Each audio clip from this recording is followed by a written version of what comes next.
اے رب ذوالجلال، عدل و انصاف قائم کرنے اور رحم فرمانے والے، میں بے بس ہوں، غمگین ہوں، تنہا ہوں۔ مجھے اس فانی دنیا میں اپنی رحمت سے کبھی دور نہ رکھنا۔ مدد فرما، رحم فرما، نصرت فرما۔ میرے دل کو تخت و تاج کے تابع نہ ہونے دینا۔ مجھے طاقت کے اور منصب کے زوم میں مبتلا ہونے سے محفوظ فرما۔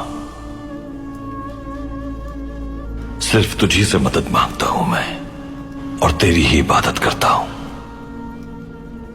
شیطان کے شر سے میری حفاظت فرما میرے رب۔